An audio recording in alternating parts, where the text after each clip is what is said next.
Bukas na nga magaganap ang pasabog na unveiling of the new Miss Universe crown. Ngunit ipinasilip ito sa publiko. Gawa ito ng international luxury jewelry maker na Jewelmer.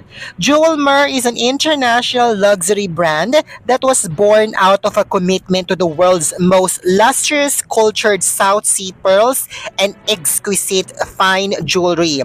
Established in 1979 by a French pearl farmer and a Filipino entrepreneur, Jewelmer has grown globally to represent a world of rarity and enduring elegance. Exceptional South Sea pearls are the centerpiece of the celebrated Jewelmer brand.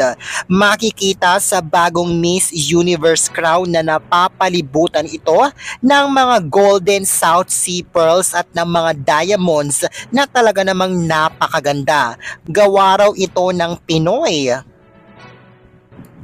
Jewelmer makes history with the first Filipino-crafted crown for Miss Universe. Countless hands have contributed to this masterpiece, from Jewelmer's dedicated pearl farmers to the Filipino master craftsmen, making it a striking emblem of the magic that transpires when a man works in harmony with nature.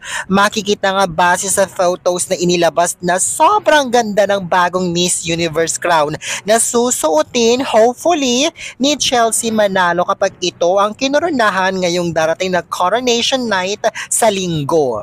Maging si Casey Concepcion ay hindi napigilan ang kanyang sarili na mamangha sa ganda ng bagong Miss Universe crown na ito. Kaya naman hindi nito napigilan ang kanyang sarili at napak-comment ito ng congratulations sa comment section ng ipinost ng Jewelmer. Napa-comment din ng dating shoes sponsor ng Miss Universe na si Jojo Bragais ng so proud. Umani rin ito ng positibong reaksyon mula sa mga pageant fans from all over the world dahil napakaganda raw ng bagong Miss Universe crown na ito na gawa ng Pinoy. Talaga namang napakaganda ng bagong Miss Universe crown pero hindi ko lang bet yung placement ng mga South Sea pearls sa taas. And personally, mas gusto ko yung Mawad crown, yung sinuot ni Harna Sanhu. Ang powerful kasi ng design at very striking. Head turner talaga. Ang ganda-ganda rin ng design. Well, personal choice ko yun. Ikaw, bet mo ba ang bagong Miss Universe crown this year? O mas bet mo yung Mawad crown? Samantala, kabugera ang outfit ni Chelsea Manalo sa kanilang dinner kanina. Suot nito ang kanyang pasabog na gold evening dress na may pasabog na design. Ang ganda rin ng design ng top at bottom part ng kanyang gown.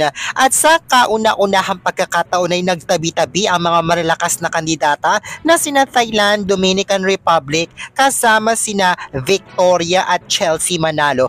Ngunit makikitang dahil nga sa pasabog na evening dress na sinuot ni Chelsea ay nagawa nitong mag-stand out at talaga namang nilamon niya ang ibang mga kandidata sa sobrang ganda ng sinuot niyang outfit na sobrang bumagay din sa kanyang hair and makeup. O diba, pasabog, dapat ganito araw-araw. Ayon raw sa isang source mula sa Miss Universe organization, sobrang maikli lang daw ang oras ng mga judges para makita ang mga kandidata kaya hindi daw talaga nila ito nakikilatis ng husto. At dahil dito, ang kabuuan daw talaga ng pinakadesisyon kung sino ang kokoronahan ay manggagaling daw mismo sa Miss Universe organization. Base sa kung ano ang nakikita nila sa mga kandidata araw-araw at sa mga information at mga feedbacks na nakakarating sa kanila na inire-report ng mga chaperons sa organization. Ang Miss Universe organization daw ang may hawak ng 50% ng desisyon kung sino ang gusto nilang manalo at 50% naman sa mga judges. Kasi sila daw yung mas nakakakilala at nakakakita sa mga kandidata araw-araw kesa sa mga judges na maikli lang yung interaction sa kanila.